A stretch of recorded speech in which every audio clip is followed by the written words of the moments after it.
Okay, we are going to start.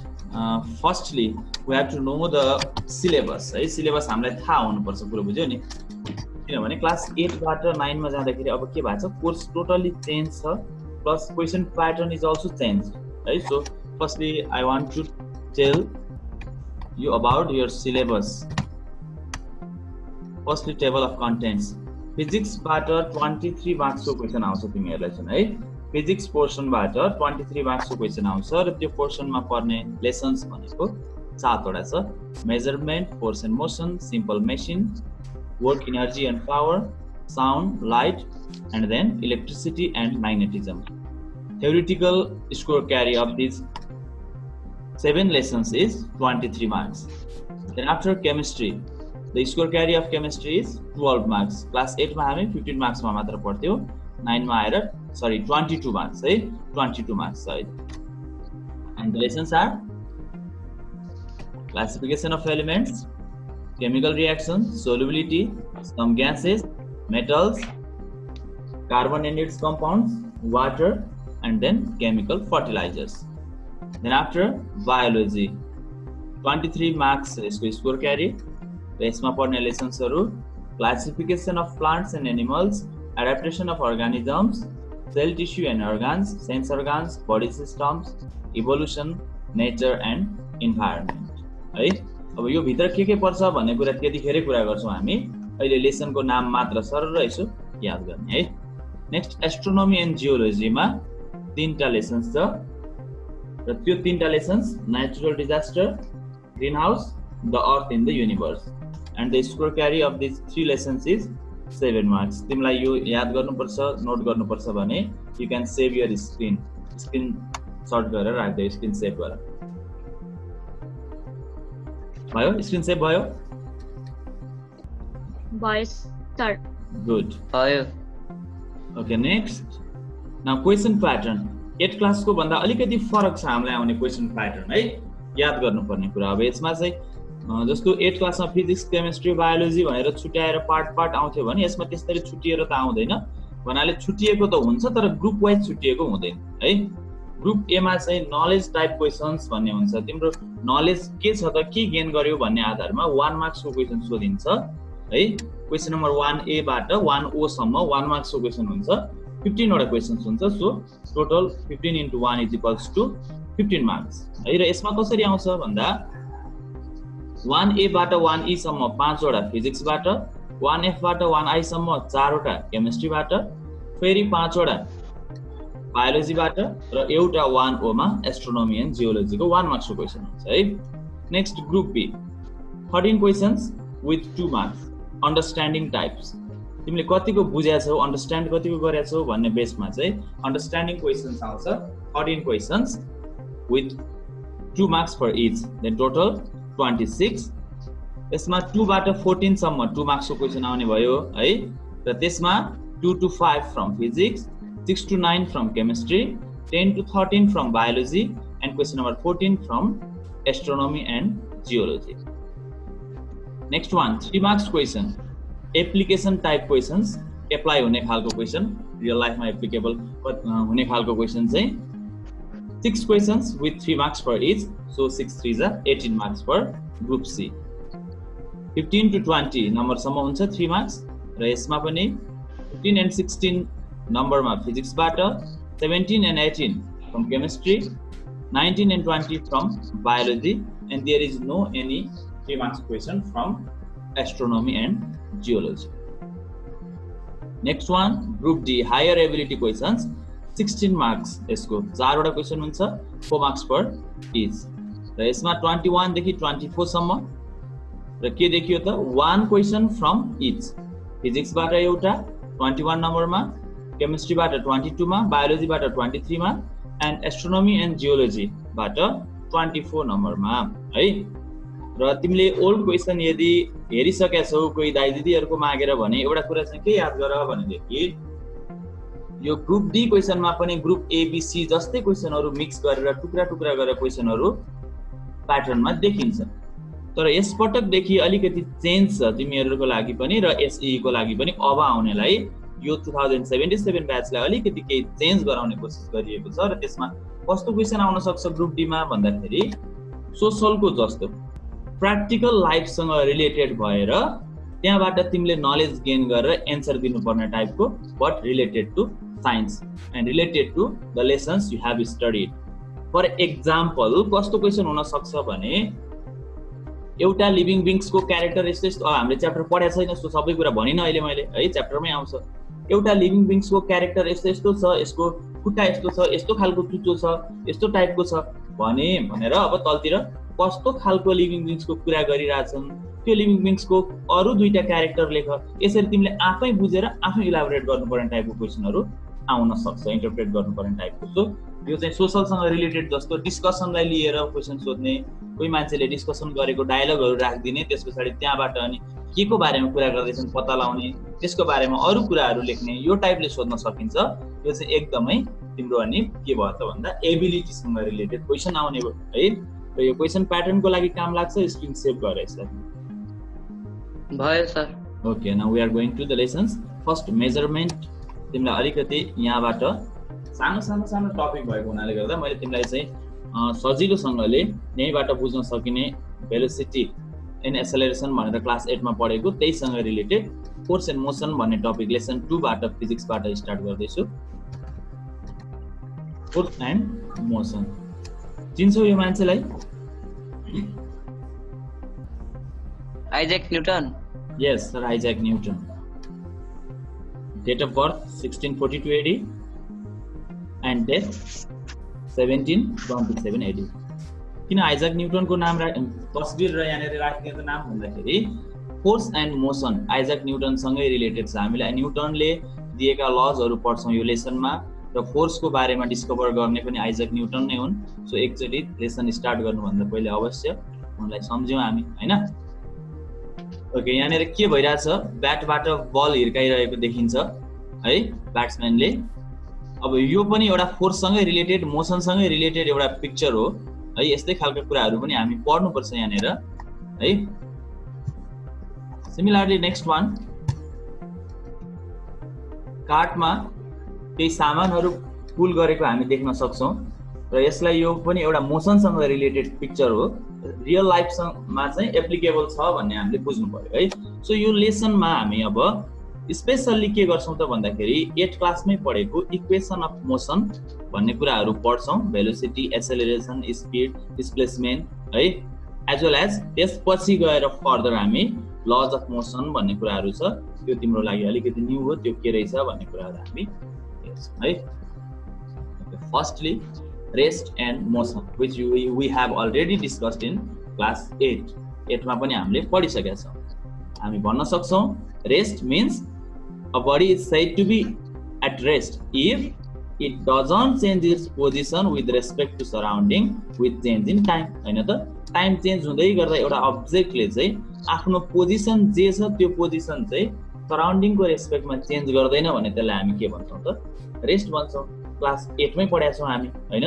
जस्तो एउटा object छ कोही अथवा एउटा मान्छे छ, तिमी आफू बसिरहेको छौ बेन्चमा, अब तिम्रो साइडमा भएको अब्जेक्ट अथवा कोही व्यक्ति पर्सनहरू त्यही नै रहेछ धेरै टाइमदेखि, तिम्रो अगाडि भएको कुरा पनि त्यही नै रहेछ, तिम्रो पछाडि भएको कुरा पनि त्यही नै रहेछ भने तिम्रो लागि सराउन्डिङमा जे थियो अथवा सराउन्डिङको रेस्पेक्टमा तिमी जहाँ थियौ भरेसम्म तिमी त्यही हुन्छौ। So that is rest. हामीले यही भनेर 8 मा पनि पढाएको थियौँ भने यदि तिमी आफ्नो पोजिसन चाहिँ with respect to surrounding change गर्छौ with change in time, time change हुँदै गर्दा तिम्रो पोजिसन पनि चेन्ज हुँदै जान्छ, तिमी एक ठाउँबाट अर्को ठाउँ पुग्दै जान्छौ रेस्पेक्टिभली भनेदेखि चाहिँ एउटाको अगाडि थियो भने पछि एकछिनमा अर्को त्यसको पछाडि पुग्यौ, एउटाको राइटपट्टि थियो भने एकछिनमा तिमी त्यसको लेफ्टपट्टि पुग्यौ भने द्याट इज मोसन। त्यसलाई हामी के भन्छौँ त? मोसन भन्छौँ। सो रेस्पेक्टिभ पोजिसन चेन्ज हुन्छ भने हामी त्यसलाई के भन्छौँ त? मोसन भन्छौँ है। मैले धेरै डिस्क्राइब चाहिँ गरिनँ है यो अगाडिको 8 सँग रिलेटेड पार्टलाई। ओके, हामीले के पनि पढाएको क्लास 8 मा भने rest and motion are relative terms भनेर हामीले पढाएको छौँ क्लास 8 मा। यो क्वेसन 2 मार्क्समा सोधिन्थ्यो, हामीले लेखा पनि छौँ यसको एन्सर कुनै बेलाको कुनै एक्जाममा। फर एक्जाम्पल हामीले के भन्न सक्छौँ त भने तिमी बसभित्र बसेको बेला बाहिरको घरलाई तिमी के देख्छौ? कुदिरहेको देख्छौ। तिमी मुभिङ बसमा छौ, एउटा सिटमा बसिरहेछौ भने बाहिर भएको भेहिकल्सलाई मुभिङ भनेर अब्जर्भ गर्छौ तिमीले घरहरू कुदेको देख्छौ रोड कुदेको देख्छौ त्यसैगरी साइडमा भएको पोलहरू कुदेको देख्छौ तर त्यो बस भन्दा बाहिर रोडमा बसेको मान्छेले त्यो घर कुदेको देख्दैन पोल पनि कुदेको देख्दैन रोड पनि कुदेको देख्दैन दैट मीन्स के भयो त भन्दा के देखियो त्यहाँबाट भन्दाखेरि एउटै अब्जेक्ट त्यही घर रोडबाट हेर्दाखेरि रेस्टमा छ कुदेको छैन तर तिमीले बसबाट हेर्दा त्यो घर कुदे जस्तो देखिन्छ So same object can be seen at rest as well as motion at the same time depending upon the frame of reference from which we are observing. हामी कहाँबाट observe गर्दैछौँ भन्ने कुरामा डिपेन्ड भएर same object it can be seen at rest as well as at motion at the same time. Same time मा चाहिँ motion मा अथवा चाहिँ rest मा देखिन्छ. So rest and motion are relative terms. We can say it. यही कुरा यहाँ लेखेको छ है. Please save your screen. Screenshot गर त.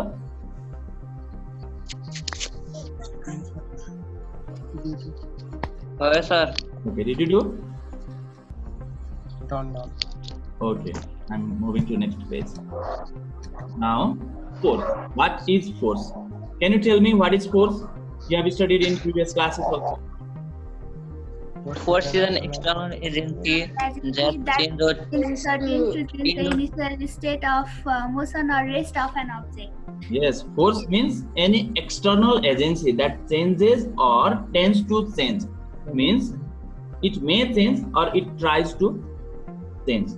The initial state of rest or motion. यो compulsory छ है. Initial state of rest or motion भन्नै पर्छ ल. किनकि यहाँ initial state भन्दा त फेरि यो स्टेट अफ म्याटर तिर नि जोडिन सक्छ हैन. सो यसलाई हामीले फिजिकल स्टेट बुझ्नु पर्यो. यसको यो के बुझ्नु पर्यो त भन्दा मोसन हो कि रेस्ट हो भन्ने कुरा चाहिँ बुझ्नु पर्यो हामीले. So initial state of rest or motion in a straight line भन्ने कुरालाई छुटाउनु भयो है. And the SI unit of force is Newton. And CGS unit of force is dyne. Find it, right? याद गर. And the relation between SI unit and CGS unit is 1 Newton is equals to 10 to the power 5 dyne. 10 to the power 5 means 1 and 0, 0, 0, 0, 0. 5 zeros. Yes? 10 to the power 5 dyne. Okay, this is the relation between SI unit and CGS unit of force and the definition of force. Now, effects of force. Can you tell me what are the effects of force in any object? What effects can force show to any object? Force change the direction. Force changes the direction of motion. Direction of motion. Next, Force increase the capacity of doing work. okay, try another point also.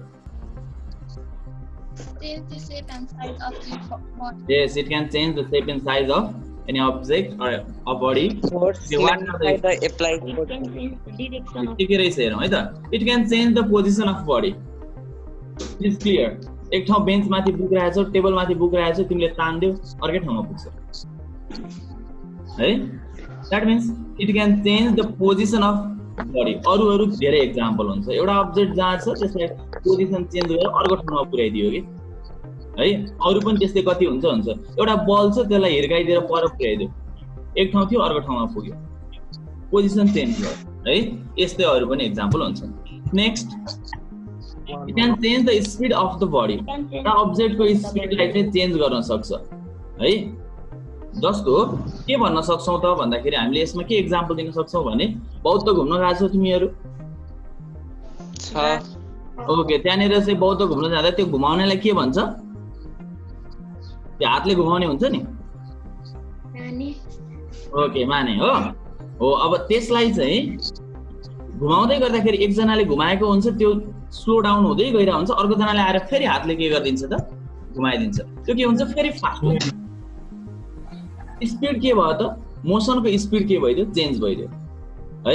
अथवा एउटाले घुमाइरहेको अर्को जनाले लगेर हातले touch मात्र गरिदियो भनेदेखि त्यो स्पिड फेरि घटेर जान्छ. सो त्यस्तै अरू एक्जाम्पल पनि हुन सक्छन्। एउटा बल गुडिरहेको छ, अर्कोले त्यसलाई फर्दर मोर हिर्काइदियो भने झन् फास्ट भएर जान्छ, अथवा एउटा बल गुडिरहेको छ त्यसलाई कसैको खुट्टाले रोक्न खोजिरहेछ भनेदेखि स्लो डाउन भएर जान्छ है।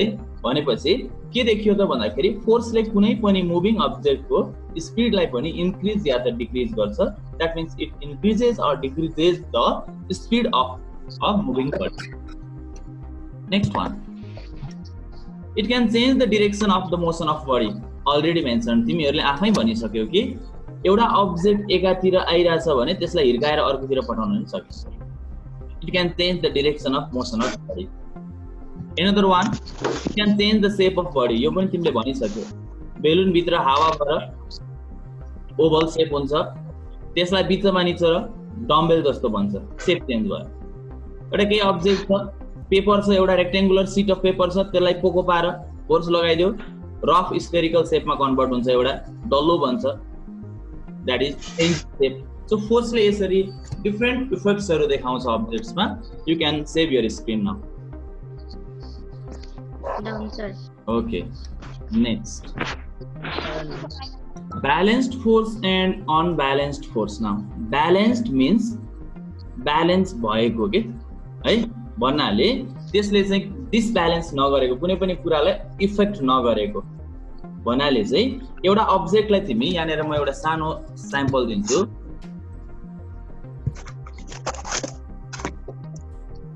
ओके, यहाँनिर एउटा अब्जेक्ट छ यो है।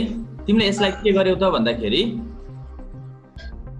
एकजनाले चाहिँ यतातिर तान्दैछौ है, एकजनाले यो डिरेक्सनमा तान्यो, अर्को जनाले के गर्यो त यतापट्टि तान्यो।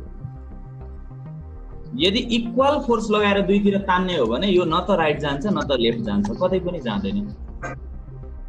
बुझ्न सक्छौ यो कुरा? राइट तिर तान्ने मान्छेले र यो लेफ्ट तिर तान्ने मान्छेले इक्वल फोर्स लगाएर तानिरहेछ भने त्यो कतै पनि जाँदैन। फेरि पनि अर्को मान्छेले यतातिर तान्यो, अर्कोले फेरि के गर्यो यता डाउन तान्यो, इक्वल फोर्स लगाएर तानेछ भने यतिखेर पनि यो कहीँ पनि जाँदैन। तर यही बेला अब यतातिर अझै अर्को फोर्स लगाइदियो, यतातिर अझै अर्को फोर्स लगाइदियो, अब के भयो यतातिर आउने फोर्स बढी भइरहेछ, धेर भयो रे फोर्स भने कुनैतिरको फोर्सको म्याग्निट्युड बढी भयो, मोर भयो भनेदेखि अब्भियसली यो अब्जेक्ट अब राइट तिर जान्छ कि लेफ्ट तिर जान्छ भन त? अब राइट भने यति यसको पोजिसन चेन्ज भयो है। एउटा अब्जेक्टलाई एक ठाउँबाट अर्को ठाउँमा सार्न सफल भयो भने त्यतिखेर चाहिँ डिसब्यालेन्स ब्यालेन्स भएको छैन, यो बडी यो अब्जेक्ट ब्यालेन्स भएन। So such type of forces are called unbalanced force. But if the position of object doesn't change, then the force is called balanced force. अब यसैलाई हेर न, यही फोर्सलाई पनि हेर्न सक्छौँ हामी। यसैलाई पनि हामी के बुझ्न सक्छौँ त भन्दाखेरि फर्दर मोर यसलाई चाहिँ अझै बढी फोर्स लगाएर यता तान्ने हो भने त यतापट्टिको फोर्स चाहिँ धेरै छ भने यता 3-4 जनाले यता ताने पनि यतापट्टि तान्ने एकजना बलियो छ र ब्यालेन्स भएको पनि हुन सक्छ नि त हैन? यतापट्टि तान्नेको फोर्स धेरै हुन नि सक्छ। जे होस् के बुझ्नु पर्यो भने नम्बर अफ फोर्स, एउटा अब्जेक्टमा जतिवटा फोर्स लागे पनि यदि तिनीहरूले पोजिसन चेन्ज गराउन सक्दैन भनेदेखि ब्यालेन्स्ड फोर्स, तर पोजिसन चेन्ज गराउँछ भने अनब्यालेन्स्ड फोर्स है। ओके, सो हामी के भन्न सक्यौं त भन्दा ब्यालेन्स्ड फोर्स र अनब्यालेन्स्ड फोर्स यो वेमा डिफाइन गर्न सक्यौं है। यसलाई पनि के गर्दियौ त स्क्रीन सेभ गरेर राख। Save your Done, sir. Okay, good. Yeah. Now speed. What is speed? Can you tell? We have studied in class 8. The distance traveled by object per unit time. Okay, distance traveled by any object for unit time is called speed of the body, or rate of distance traveled by a body is called speed. And we can formulate it by speed is equals to distance traveled d upon time taken t. Yes, and its SI unit is SI unit of speed is Meter per second. Yes, meter per second. Is this vector or scalar quantity? Scalar. Yes, it is scalar quantity. Scalar means it doesn't have direction. It has magnitude only. Yes. So हामी के भन्न सक्छौं त speed is a scalar quantity and it is never negative. Scalar कहिले पनि negative हुँदैन है. It can be positive or zero. Zero अथवा पोजिटिभ हुन्छ तर नेगेटिभ हुँदैन. नेगेटिभ भनेको चाहिँ डाइरेक्सन राइट र लेफ्टको कुरा आउँछ के. जस्तो तिमीले के बुझ्नु पर्यो भने तिमीले चाहिँ जस्तो x एक्सिस र y एक्सिस बनाउँछौ नि यसरी,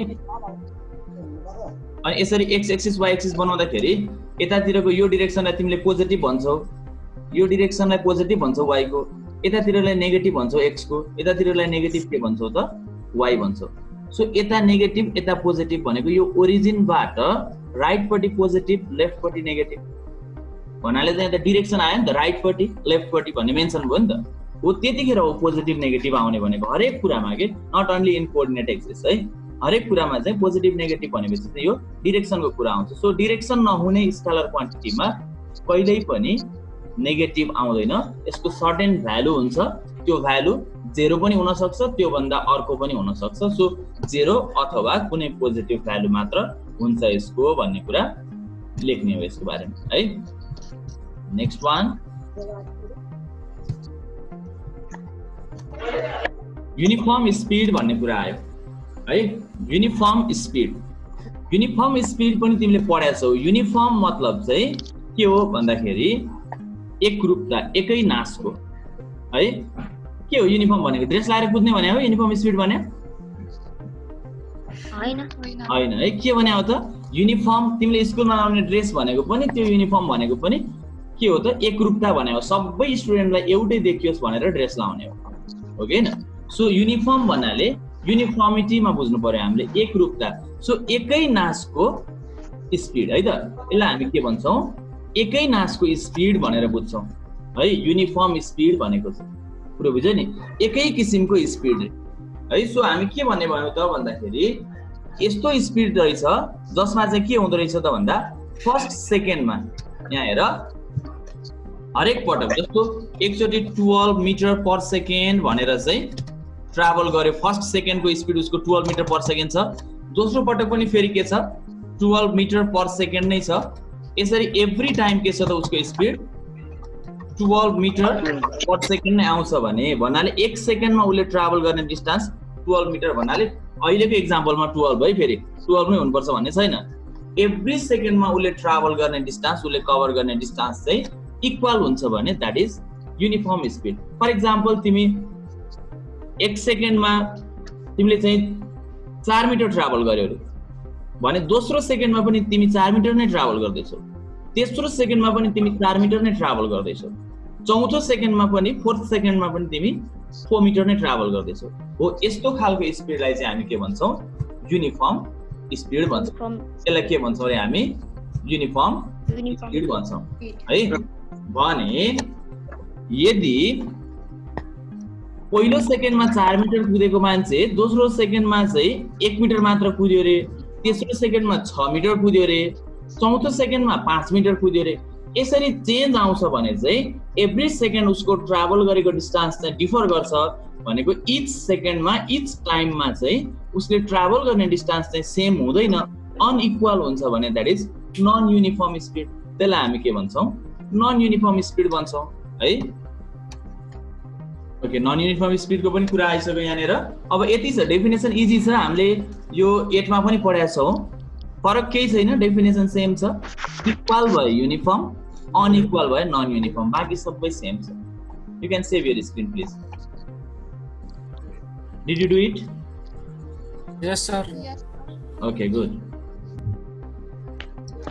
नेक्स्ट भेलोसिटी रहेछ. भेलोसिटीलाई पढौँ, केही छैन है. ठिक छ, टाइम सकियो भने फेरि त्यही लिङ्कमा रिकनेक्ट गर्ने है त, अहिलेकै लिङ्कमा.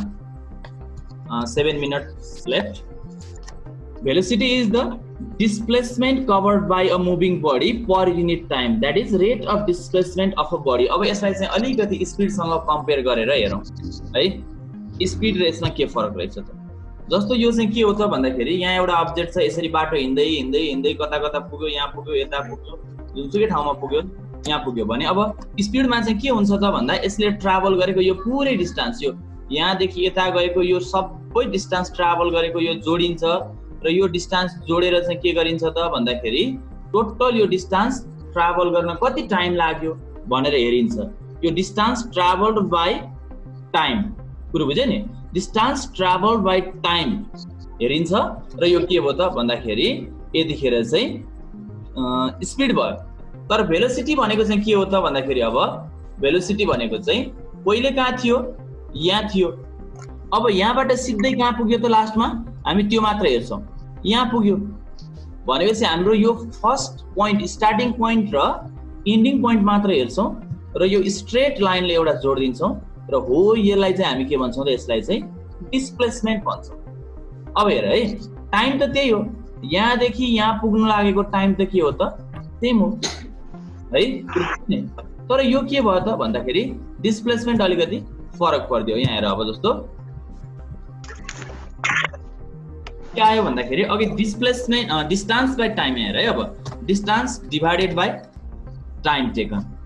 अब यो एउटा पोइन्ट चाहिँ के को लागि भयो त, स्पिडको लागि भयो है। सो यहाँ लेख्दिउँ स्पिड, स्पिड यो भयो भने अब भेलोसिटी चाहिँ के छ त भन्दा velocity is equals to displacement by time. डिस्प्लेसमेन्टलाई यसले डिनोट गरिन्छ। अब यहाँ हेर है त, टाइम दुईटैको लागि सेम हो किनकि यहाँदेखि यहाँ पुग्न लागेको आखिर हामीले हेर्दा त गएको त यहाँबाट हो भनेपछि यहाँदेखि यहाँ पुग्ने टाइम त के हो त, दुईटैको सेम हो। तर के भयो, यो डिस्टेन्स चाहिँ के भयो त, धेरै छ, डिस्टेन्स मोर छ तर डिस्प्लेसमेन्ट के छ, लेस छ। That means T is greater than S. हेर सेम नम्बरले डिभाइड गर्दा यहाँ हेर है, टाइम त सेम नम्बर हो नि त, होइन? सेम नम्बरले डिभाइड गर्दा यहाँ अझ सजिलो आइडिया दिन्छु तिमीलाई नम्बर। यहाँ 8 divided by 2, another one is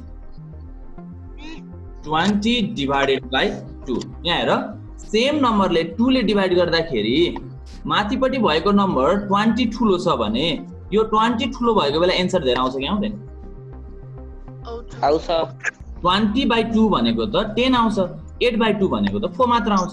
so यो माथिपट्टिको न्युमेरेटरमा भएको टर्म जतिखेर धेरै छ त्यसको भ्यालु धेरै आउँछ। सो हामीले के देख्यौँ त भन्दाखेरि यो डिस्टेन्स चाहिँ डिस्प्लेसमेन्ट भन्दा धेरै छ। डिस्टेन्सको भ्यालु चाहिँ यो डी को भ्यालु चाहिँ डिस्प्लेसमेन्टको भन्दा धेरै हुनाले गर्दाखेरि यो माथिपट्टिको नम्बर ठुलो भएको कारणले गर्दा स्पिडको भ्यालु चाहिँ के आउन सक्छ त, धेरै आउन सक्छ। तर बाटो यही बाटो मुभ गरेको थियो भने त डिस्टेन्स कभर पनि सेम हुन्थ्यो, यही बाटो गएको थियो भने त डिस्टेन्स र डिस्प्लेसमेन्ट इक्वल हुन्थ्यो। सो त्यतिखेर स्पिड र भेलोसिटी पनि इक्वल हुन सक्थ्यो। सो हामी के भन्न सक्यौँ भन्दाखेरि speed is always greater than or equals to velocity. म्याग्निट्युडमा है, magnitude of speed is always greater than or equals to velocity. Less चाहिँ हुन सक्दैन, कुरो बुझ्यो नि? भेलोसिटी भन्दा लेस चाहिँ कहिले पनि हुन सक्दैन स्पिड, तर इक्वल पनि हुन सक्छ, ग्रेटर पनि हुन सक्छ। इक्वल कतिखेर हुन्छ भन्दा यदि ट्राभल गरेको बाटो नै के छ त, स्ट्रेट लाइन छ भने त डिस्टेन्स पनि त्यही डिस्प्लेसमेन्टसँग इक्वल हुन्छ, त्यतिखेर स्पिड र भेलोसिटी इक्वल भयो। तर ट्राभल गरेको बाटो यस्तो रफ थियो भने चाहिँ, यस्तो बाटो जिगज्याग थियो भने त्यतिखेर डिस्टेन्स धेरै हुन्छ र डिस्टेन्स मोर हुनु भनेको स्पिड मोर हुनु हो। यो कुरा पनि के गर्नु पर्यो त, हामीले बुझिराख्नु पर्यो। सो के बुझ्यौँ? Speed is always greater than or equals to velocity. साइडमा लेखिराखे हुन्छ, कपीमा कतै लेखिराखे हुन्छ, speed is always greater than or equals to velocity. You can write it. Speed is always greater than or equals to velocity.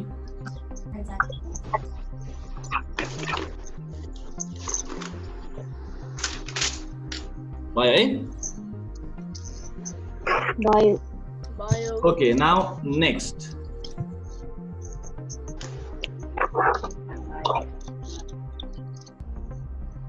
Okay, mathematically velocity is equals to displacement by time। यसमा problem भएन, अघि कुरा गरिसक्यौं। Velocity is a vector quantity. अब vector त के हुन सक्छ त, डाइरेक्सन राइट लेफ्ट भन्ने कुरा आउँछ। त्यसको भ्यालु चाहिँ नेगेटिभ पनि हुन सक्छ, पोजिटिभ पनि हुन सक्छ, जेरो पनि हुन सक्छ। एसआई युनिट दुईटैको सेम हो। स्पिड र भेलोसिटीको सिमिलरिटीमा पर्छ, यो चाहिँ डिफरेन्समा पर्दैन है। भोलि डिफरेन्स लेख भन्यो भने चाहिँ यता यहाँबाट लेख्ने, यो प्रोपर्टिजबाट माथिको डेफिनेसनबाट डिफरेन्स लेख्ने है। नेक्स्ट के कुरा याद गरिराख त भन्दाखेरि यहाँ हेर, तिमीलाई सजिलो note V for velocity, V for vector. So don't be confused. Velocity भनेको vector quantity रहेछ. S for speed, S for scalar. So don't be confused. Speed भनेको के रहेछ? Scalar quantity रहेछ. सजिलैसँग याद हुन्छ. अब uniform velocity र non uniform velocity छ, सबै सेम हो. के हो त? इक्वल डिस्टेन्स हुन्थ्यो स्पिडमा भने यसमा इक्वल डिस्प्लेसमेन्ट हुन्छ, किनकि भेलोसिटी भनेको स्ट्रेट लाइनको कुरा हो. स्ट्रेट लाइनमा कभर गरेको distance in a straight line भन्नु नै डिस्प्लेसमेन्ट हो है. त्यो पनि याद गर्नु पर्यो. Distance covered in a straight line भनेकै डिस्प्लेसमेन्ट. सो डिस्प्लेसमेन्टको ठाउँमा त्यो लेख्न पनि सक्छ. र नेक्स्ट नन युनिफर्म सेम छ. यहाँ इक्वलको ठाउँमा अनइक्वल, युनिफर्मको ठाउँमा नन युनिफर्म. यदि डिस्प्लेसमेन्ट अघि भने जस्तै 1 सेकेन्डमा 20, 1 सेकेन्डमा 30 यसरी चेन्ज भएर जान्छ भनेदेखि यो चाहिँ के हो त? नन युनिफर्म भेलोसिटी भयो. प्लिज सेभ योर स्क्रिनशट गर.